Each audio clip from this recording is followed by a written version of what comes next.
Hello everybody and welcome back to a brand new episode of NASCAR Heat 3 Career Mode. Today we go to Michigan in both the Xfinity Series and in the Cup Series. This is a track we've had quite a bit of success at in the past, quite a few second place finishes, as well as we have one here within the past few seasons. So hopefully we can do that again today here in Michigan. But we had Landon Castle back in the car for the Xfinity Series race. It wasn't a great qualifying effort for Landon in the number 99, but he was able to work his way forwards pretty well throughout this race as he went down the back straightaway. He would continue, like I said, moving his way up the field as he moved up now to P12 as he came to up a little bit past the midway point of this race here in Michigan, and he would just continue to move forwards here. He would work his way inside of the top 10 as he came to the final lap now, heading down into turns 3 and turn 4, taking over P7 from Daniel Hemrick now as he looks to the back bumper of Ryan Preece in the 18. He looks to the inside of him as he comes into turn 4, heading down through the tribal. Landon Castle is going to come through to get the 6th position as he edges out Preece at the line. So a great finish for Landon Castle with our team again. So certainly he's showing a lot of potential with this car here in the Xfinity Series, so we might have to consider him to be a top candidate for the ride when it comes to the playoffs. But as we came to qualifying in the Cup Series, it'd be a pretty decent lap there as we hit a 37.477. 16th doesn't sound very good at Michigan, but it's still a pretty solid one considering how hard it is to really qualify well at this track. So hopefully we can move forwards here in this race. The stars of NASCAR thunder into Michigan International Speedway for today's running of the Firekeepers Casino 400. This D-shaped 2-mile oval is nestled in the tranquil and scenic Irish Hills area of southeastern Michigan. However, this locale will be anything but tranquil today, as this sprawling landscape plays host to the best race car drivers in the world. Michigan is fast. In fact, the track is the fastest track on the schedule, with speeds often reaching more than 200 miles per hour. So you better buckle up, because NASCAR racing is coming up next. Alright, we're ready to go green here for the Firekeepers Casino 400 at Michigan International Speedway. Kevin Harvick on the pole with Kyle Larson on the outside front row. Alex Bowman, our teammate, crashed during qualifying, so he is starting with a backup car. Ryan Truex gave up his qualifying position for new tires, so he probably didn't give up many positions at all in reality now as we get ready to go green here in Michigan. On the outside of the 18 of Kyle Busch here in the 16th starting position as the green flag is out, and we are underway here in Michigan. Harvick and Larson lead the way now as we sit in behind Jones and Almirola. Eric Jones, the driver that certainly we have a little bit of history with from last episode now as we head down towards turns 1 and turns 2. Harvick clear already as we get into the side of Kyle Busch, are getting a little bit loose on entrance as we look to the outside of Daniel Suarez in the 41 car now as we exit turn 2, heading down the back straightaway for the first time. Our teammate Jimmy Johnson also comes through to look to my inside as we head down the straightaway to the back bumper now of Daniel Suarez as we go into turn 3.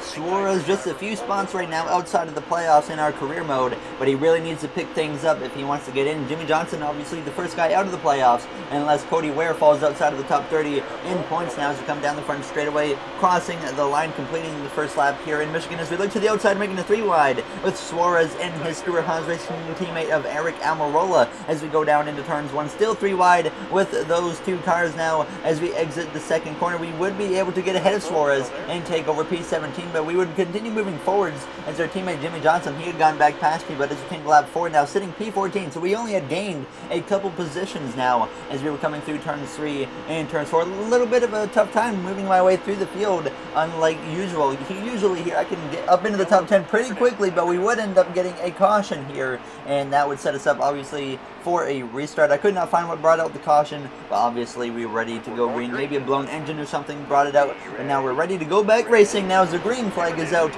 and we are underway once again on the outside of the 14 of Clint Boyer. Jimmy Johnson just in front of us here as we have 7 to go in the first stage, and really at this point we're getting close to the midway point of the season, starting to have to think about playoffs now for some drivers like Jimmy Johnson. He is currently on the outside looking in, and we're kind of in this position where we kind of want to help Jimmy Johnson. We know this is his last season in our NASCAR Heat 3 career mode because we are taking over his car next season, so we want to at least get Jimmy Johnson to victory lane and get him in the playoffs. And Daytona, hopefully Daytona is a track that we can really help Jimmy Johnson maybe push him to a victory if possible. That's kind of the main goal when we go to Talladega now as we come through, or sorry, Daytona Daytona as we come through turns 3 and turns 4, heading down the front straightaway, sitting P15 on the outside of Clint Boyer as we cross the line side by side with him, trying to get clear as the outside was working half decently, surprisingly, here in Michigan. Usually it doesn't work very well for myself, but I was able to make it work to where I could actually keep with these other cars and actually gain some momentum. So certainly the outside is an option if we need it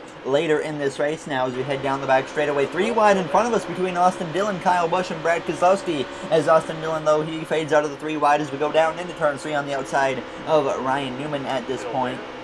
But we would not really be able to move our way forwards here still in the first stage as it came to just 2 to go, approaching the white flag, still in P15 just like we were a few laps ago, but now on the outside of Ryan Blaney, trying to take over that 14th position as we approach the final lap here in stage 1.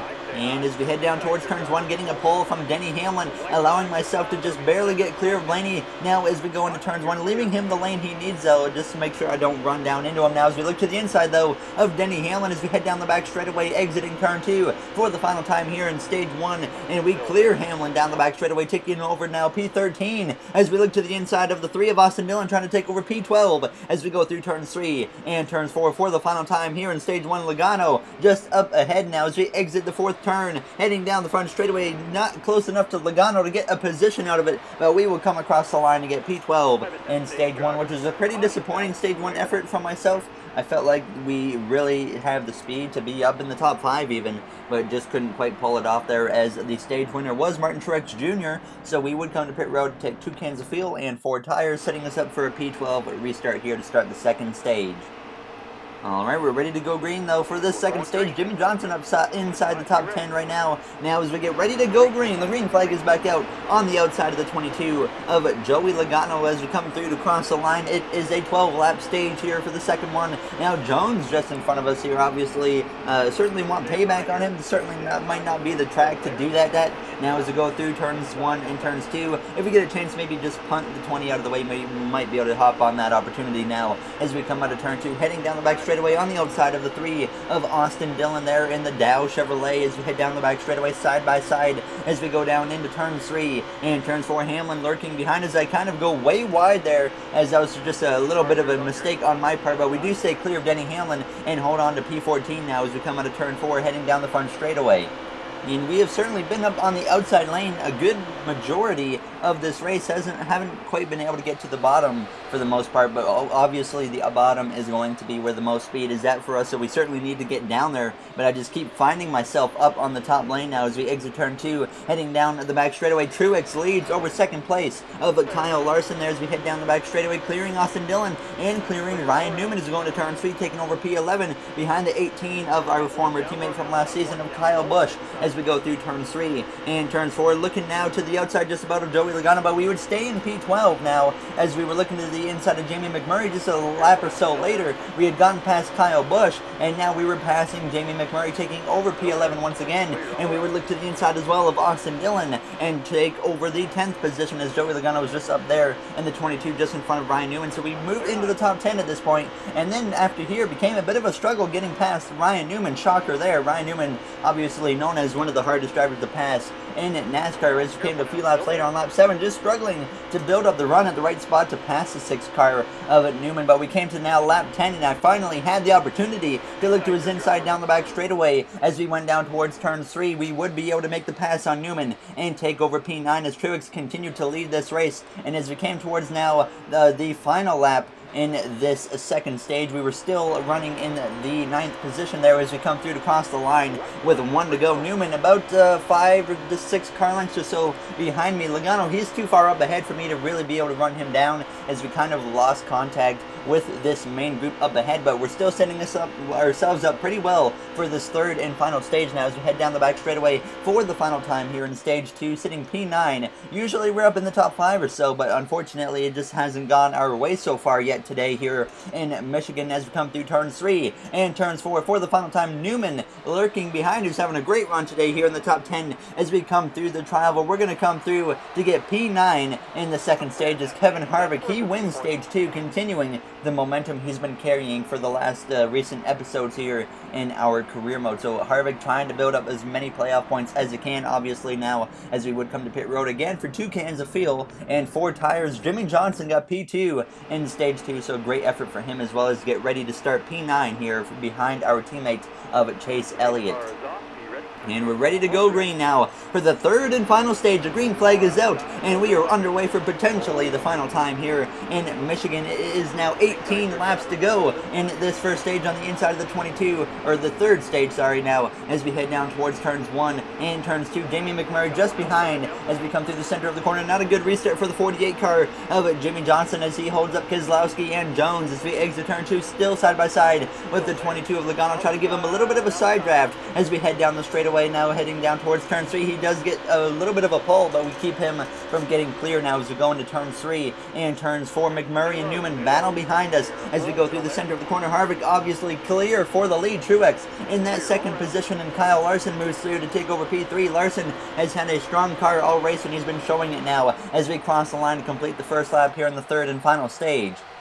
And we've gotten to the inside of the 20 of Eric Jones now as we go into turns 1 now as we come through the center of the corner. I decided, you know what, we're going to run him up the hill a little bit there as we exit turn 2 and go down the back straightaway, making a little bit of contact there with the 20 as we head down the straightaway. 3 wide now with him and McMurray, but we get cleared by Jones, going back to a 2 wide scenario as we go down into turn 3. Elliott and Johnson lead that outside lane, but Johnson, he gets back down to the bottom, and then he decides, okay, I'm going back up top. He cannot make up his mind as we get into the right rear there of the 20 of Jones as we head down the straightaway. Going to give Jimmy Johnson a little bit of a shot to the bumper, trying to push him out ahead to get him clear of the 20 of Jones, and he would be able to do that as we came through on lap 35 on the outside lane now, coming through turns 3 and turns 4, I should say, still on the outside lane. Jones was on the inside, McMurray on the inside. He would come through to clear me. We would drift back to P9 at this point.